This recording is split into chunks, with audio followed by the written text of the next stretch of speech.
والصلاة والسلام على سيد الرسل وخاتم الأنبياء سيدنا وحبيبنا محمد المصطفى وعلى آله المجتبى وأصحابه النجباء. اللهم صل على سيدنا محمد النبي الأمي الهاشمي وعلى آله وأصحابه نجوم الهدى. أما بعد فقد قال الله تبارك وتعالى في القرآن المجيد والفرقان الحميد: أعوذ بالله من الشيطان الرجيم. بسم الله الرحمن الرحيم. يا أيها الذين آمنوا توبوا إلى الله توبة نصوحا. قال النبي صلى الله عليه وسلم: التوبة حتى إذا بلغ مطلع الشمس بدر حتى إذا بلغ مغرب الشمس أغلقت أبواب التوبة. وقال في مقام آخر: التوبة حتى ما لم يغرر، أو كما قال النبي صلى الله عليه وسلم. صدق الله العلي العظيم وصدق رسوله النبي الكريم، ونحن على ذلك لمن الشاهدين ومن الشاكرين، والحمد لله رب العالمين. برادران اسلام، سابقہ درس میں فضیلت توبہ کے بارے میں نے عرض کیا تھا، اور آج بھی اس کا کچھ حصہ جو باقی ہے وہ میں عرض کروں گا۔ موٹی بات تو یہ یاد رکھیں کہ ایک تو توبہ کے اوقات ہیں کہ جیسے گناہ ہو فوراً توبہ کرے۔ یہ نہیں ہے کہ بھی کرتا رہے اور جب بہت قریب آئے قال انی تبت الآن، اب میں توبہ کرتا ہوں، اس توبہ کا کوئی اعتبار نہیں ہوتا۔ اسی طرح توبہ کے ارکان ہیں، اگر ان میں بھی کوئی رکن نہ ہو تو پھر وہ توبہ نہیں ہوگی۔ توبہ کے ارکان یہ ہیں: سب سے پہلے تو الاعتراف بالذنب، اپنے گناہ کا اقرار کرے، اور دوسری شرط یہ ہے الاقلاع عن الذنب، اس گناہ کو چھوڑ دے فوراً۔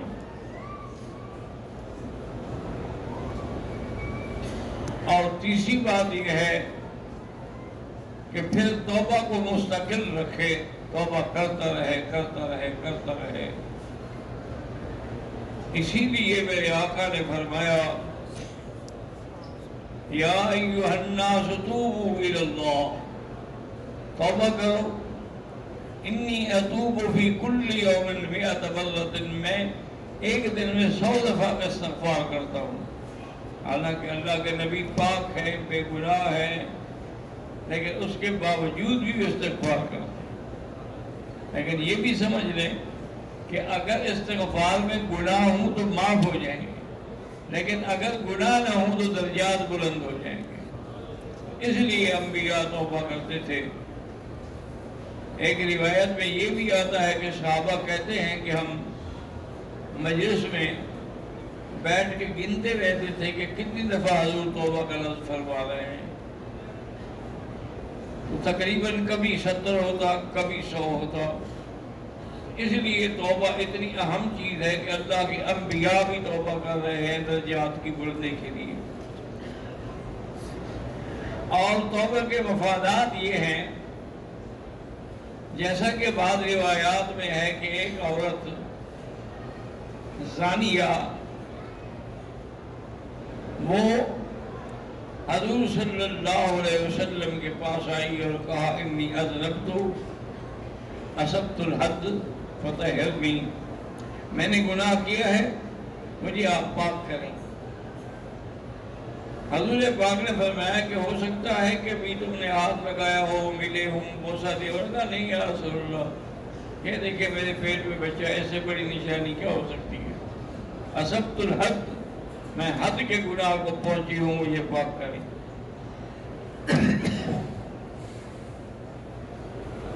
حضور پاک صلی اللہ علیہ وسلم نے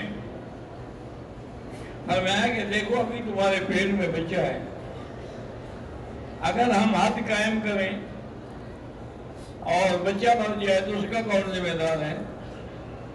تم جاؤ اور جب بچہ پیدا ہو جائے پھر رجوع کرنا. اب دیکھیں کتنا ان لوگوں کو گناہ کا خوف تھا، ورنہ ایک مجرم کو کہو کہ جاؤ گھر واپس آ جانا کون آتا ہے؟ لیکن وہ بچہ پیدا ہونے کے بعد پھر آ گئی، یا رسول اللہ طہرنی، اب تو مجھے پاک کرے، میرا بچہ پیدا ہو گیا. میں اس کو کون دودھ پلائے گا؟ اس کو دودھ پلاؤ اور جب یہ روٹی کھانے کے قابل ہو جائے تو پھر آنا.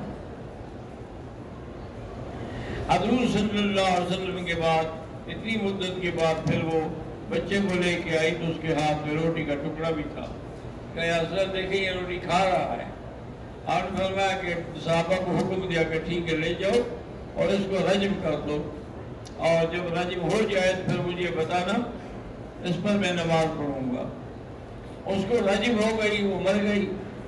اور اس کے مرنے کے بعد جب حضور نماز جنازہ کے لیے تیار ہوئے، حضرت عمر نے عرض کیا رسول اللہ زانیہ ان تصلی علیہا، یہ زانیہ عورت ہے، اس پر آپ جنازہ پڑھیں گے؟ آپ نے فرمایا اللہ کے بندے انہا تابت، اس نے ایسی توبہ کی ہے، لو قسمت علی 70 اہل المدینہ لوسعتہم، مدینے کے 70 بندوں کو بھی تقسیم کر دو سب کو بخشوا لے گی. تو ایسی توبہ کے بعد پھر گناہ کا کیا مطلب؟ حضور صلی اللہ علیہ وسلم نے اس کا جنازہ بھی خود پڑھا. اور اسی طرح طائف سے ایک وفد آیا، اس وفد میں یہ وحشی جو تھا نا جی، یہ اصل طائف کا تھا. اس نے ہندا کے کہنے پر پیسے لے کر سیدنا حمزہ رضی اللہ تعالیٰ عنہ کو شہید کیا تھا. سیدنا حمزہ رضی اللہ تعالیٰ عنہ دو پہاڑیوں کے درمیان میں کھڑے تھے کہ اس نے دور سے نیزہ پھینکا جو ان کے سینے میں لگا اور پار ہو گیا اور سیدنا حمزہ گر گئے. پھر اس نے آپ کے بدن کو بھی تقسیم کیا اور اس سے اعضائے عیسیٰ کو بھی نکالا. اس حالت میں کہ جب آپ کو سیدنا آقا انعامدار نے دیکھا تو حضور کے آنسو نکل آئے. فرمایا اگر اس کی بہن کا مجھے غم نہ ہوتا تو میں اس کو چھوڑ دیتا اسی طرح کہ یا اللہ دیکھو تیری توحید کے راستے میں میرے چاچا سید الشہداء سیدنا حمزہ نے کتنی بڑی قربانی دی ہے، لیکن کیونکہ اس کی بہن برداشت نہیں کر سکے گی اس لیے حضور نے جنازہ بھی پڑھا اور جبل احد میں دفن بھی کیا.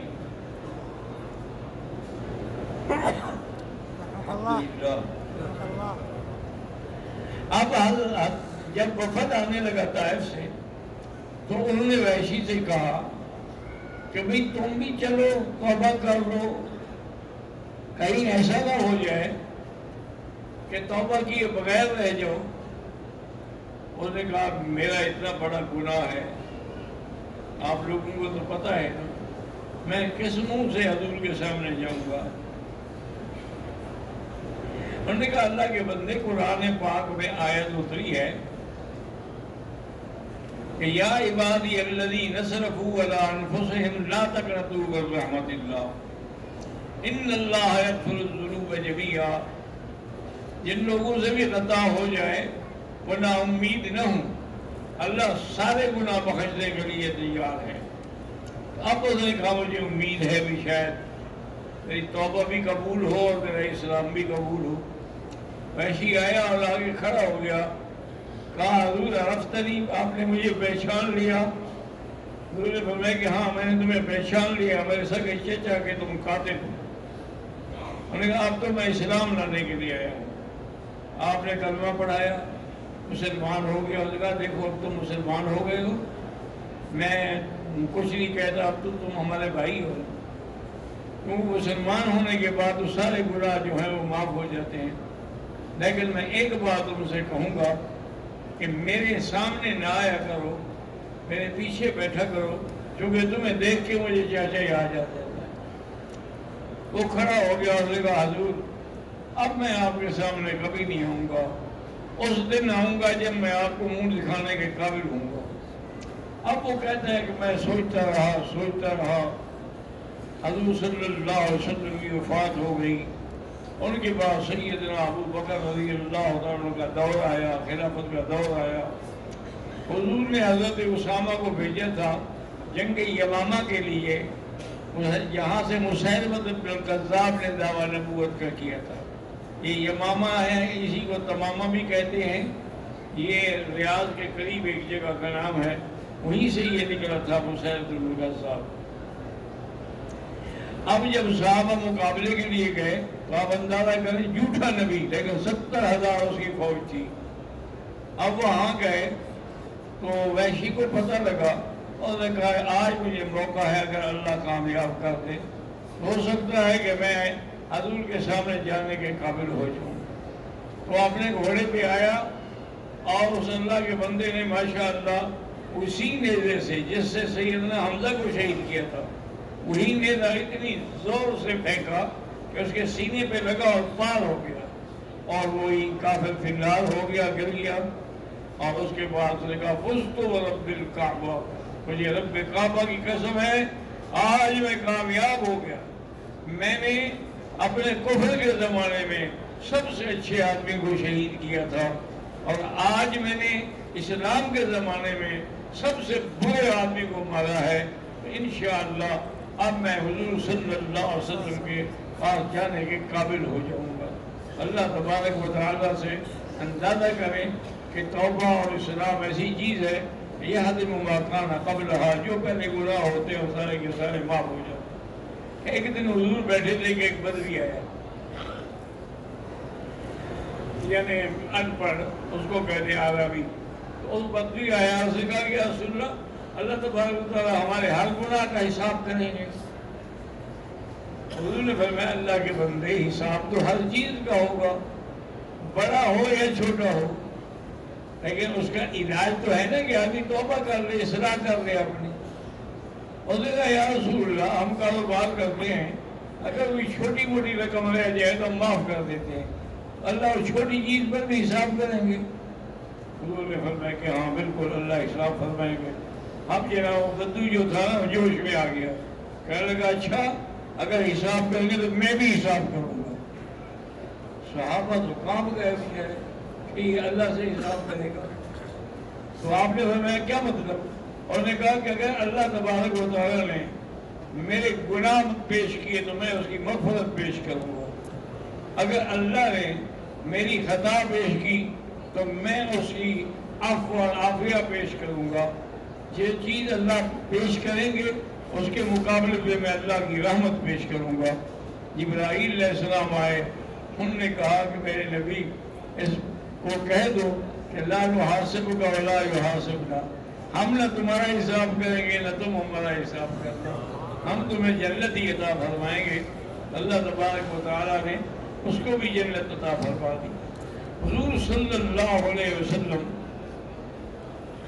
جو سید الاستغفار ہے، یاد رکھو سید الاستغفار جو ہے وہ حدیث کو حضور نے خود بیان فرمایا ہے، اللہم انت ربی لا الہ الا انت خلقتنی وانا على عہدک ووعدک ما استطعت اعوذ بک من شر ما صنعت ابوء لک بنعمتک علی وابوء ذنبی فاغفر لی فانہ لا یغفر الذنوب الا انت۔